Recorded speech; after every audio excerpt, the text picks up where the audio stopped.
Bonsoir, bonsoir, bonjour, c'est ED Congo Basango Télévision. Comme toujours, avant de commencer notre émission, nous disons merci à Dieu. Nous disons merci à nos chers abonnés et téléspectateurs qui nous suivent partout dans le monde et en RDC. Bande Konanga, soyez les bienvenus. À la une, chez téléspectateurs, Bandeko Masolo Zaminene. Oyo toyoki awa bogoyoka maître Juvenal Monobo la question oyo batuniye sur SAEDC. Effectivement, soko bolandi bien azana raison. Makambo susu oyo ezolekana EAC ba décision oyo tout ça eza vraiment batu oyo bazana esprit ba be contribution. Ses forces, il a rencontré peu l'histoire. Il a dit même que ba force oyo en 2013-2014, ça est complètement fini. Mais résurrection à Bango, ils ont l'accès clairement qu'il y a quelque chose qui ne va pas. À l'Obiboui, bas occidentaux, bas américains, bas français, ceux qui l'élo, Emmanuel Macron, dengazoya bogoyokai, ceux qui Emmanuel Macron a yébisi Rwanda, qui retiré Batuna Yowana na EDC. À l'Obi Paul Kagame Akosala. Ce qu'on a salé en côté, c'est parce que Bango Bazo c'est directement dit. Bango Bazo le général. Mais yémo en face, Balo Bakanaïti. Donc, ils ont là quelque chose qui ne va pas. Alors, en tout ça, Bazo mona que Bisso RDC, il faut toujours contrôler en boca. Il faut armer à la bien formée. Ba force EAC appelle cet exemple même à tampon wana. Alobi za malamuté. Normalement soki M23 va quitter territoire wana phare de ça y a remplacé. Mais pourquoi force régionale? Non, ça ne va pas. Et ont là ça clairement bango bazo jouer rôle moko na milieu oyo et comme mana makambo belé ya mabi. Alors, bandeko la situation que nous avons, ils ont vraiment que Makambo tu à la maîtrise. Parce que ce n'est pas possible. Alors, Bandeko, sans plus tarder, Toyoka discussion, Nandeba question bazotuna, maître Juvenal Nobo, oaza député, élu de Walikale au Nord Kivu, Toyoka bon, on continue mission na mission. Il y a Massissi, hein, les fermes, c'est au fait c'est des passages d'infiltration, c'est des lieux d'infiltration aussi dans ces fermes-là. Il peut y avoir des éleveurs, mais en réalité, des éleveurs qui gardent les armes dans leur costume. Eh bien, il faut repousser l'ennemi. Donc, moi, j'insiste ici, il faut une réorganisation rapide, il faut une contre-attaque, il faut une légitime défense à ce niveau.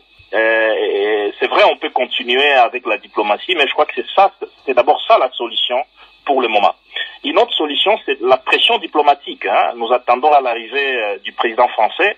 Je ne vais pas demeurer naïf à ce niveau. Je sais que la solution, elle est avant tout interne, mais je crois qu'il faut profiter aussi de son arrivée et il faut lui poser la question. Et on attend qu'il demande à Kagame de retirer ses militaires de l'Est du Congo. Si la France demande à Kagame de retirer ses militaires de l'Est du Congo, si les États-Unis demandent à Kagame de retirer ses militaires de l'Est du Congo, si la communauté internationale demande clairement à Kagame, sans gants, à lui demander de retirer ses militaires, eh bien, moi je reste convaincu que Kagame retirera ses militaires et la guerre du M23 prendra fin. À ce que je sache, Maître Juvenal, cette demande a déjà été faite et par la communauté internationale et par la France même, qui a demandé au président rwandais de cesser tout appui au mouvement rebelle du M23. Moi, je crois qu'il faut marteler. Il faut vraiment marteler et il faut dire aux grandes puissances, à la communauté internationale de les dire sans interruption, de continuer à les dire, de marteler sur ça. On a connu une situation similaire en 2013, avec le 2012-2013 avec la M23, mais on a vu que cette guerre a pris fin, évidemment. C'est vrai, il y avait une réorganisation sur le plan militaire, mais il y avait aussi, hein, ça il faut pas l'oublier, une pression internationale qui était exercée en ce moment-là par les envoyés spéciaux dans la région des Grands Lacs.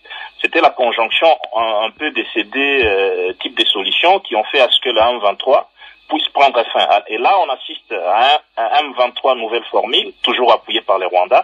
Et donc, je reste convaincu que si nous maintenons la puissance de feu, si nous organisons une résistance ou une légitime défense, une réaction, et en même temps, s'il y a une pression diplomatique qui continue à s'exercer, je crois qu'on peut assister à une situation comme celle de 2013 où on a vu le M23 être défait ou se retirer. Donc, on rester distrait. On ne doit pas rester distrait dans les sommets parce qu'on a comme l'impression que les sommets de East African Community, au fait, c'est des occasions où le Congo est en train d'être distrait tout simplement. Il y a des engagements qui ne sont pas respectés. On parle des retraits, mais on ne sait pas de retrait pour quel objectif. Il y a pas, c'est difficile que l'on soit convaincu que c'est des solutions pour la paix lorsqu'on dit voilà, le M23 se retire et que les territoires restent occupés par East African Community. On est en train de créer des zones tampons et les zones tampons, évidemment, ça laisse penser à une balkanisation des faits du pays. Si les retraits s'effectuent, eh bien, les retraits démarrent immédiatement par un redéploiement de l'autorité de l'État. Donc, le M23 se retire d'une localité et immédiatement, l'armée congolaise occupe la localité. À ce moment-là, les retraits auraient un sens. Mais quand le M23 se retire d'une localité et c'est une force qui n'est pas congolaise qui occupe ces localités, sans savoir et sans agenda et sans calendrier, et sans savoir exactement quel jour les FARDC réoccuperont ces localités, eh bien, on nous mène là dans un schéma qui ressemble fort à un schéma de balkanisation de l'Est du Congo. Alors, Bandeko, Tolandi Bissonio, ce député, en tout cas, ça qui est clair, Makamoussou n'a expliqué, mais Oya Macron, a l'obéis opportunité de tourner ma question, donc autant là, ne va opposer ma question mon direct, et c'est ça, parce que selon Yalobi, Makamouillon, c'est trop de naïveté, et tout ça de l'autre côté, tout ça peu pression sur la communauté internationale. Alors, vraiment, dossier Oyubandeko, à l'Est, et ça dossier aux autres, ça va congolais belé.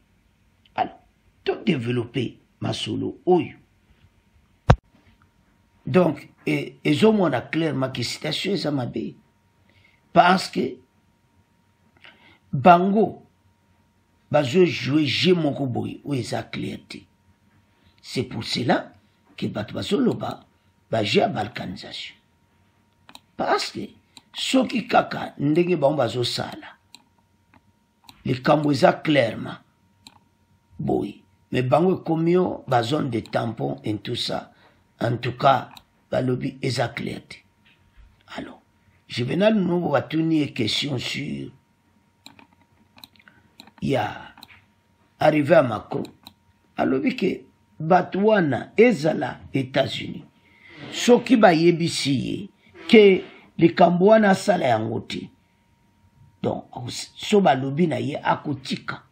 Et ce qu'on a c'est parce que bango balobi n'est directement.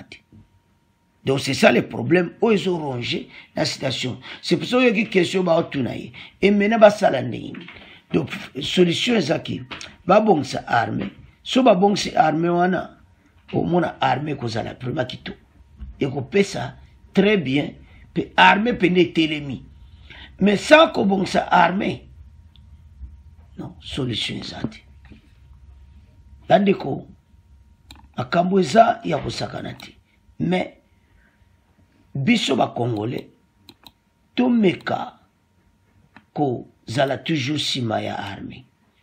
Parce que il y a aussi ma distraction. Distraction ezali. Distraction liboso na makambo yo ezali ba communauté ya EAC. Baide na bango oyo EAC bazoya nango ezo seme penda ezo pesa propriété eza baide moko na ya zone de tampon makambo ebele do ezaka clair tu ozomona. Alors mais selon maître Juvenal Monobo alobi que situation oyo il faut ba Congolais nyonso batelema. Le processus de paix dans l'Est, pas de retrait du 1-23, c'est 28 février, date de début de retrait. C'est-à-dire, la date à retrait, Kokime Batouba s'est retiré. Alors que la feuille de route de Luanda, proposée par le chef de défense de l'EAC, réunie le 9 février à Nairobi au Kenya, prévoit que le 28 février au 30 mars, le 1-23 se retire définitivement de plusieurs localités du territoire de Rutshuru, Nyiragongo et Masisi, afin de permettre le déploiement de la force régionale. Voilà la situation. Alors, Bandeko, Ezamawa, comme on a fait émission, vous continuez à s'abonner massivement, vous partagez. Au revoir, à la prochaine.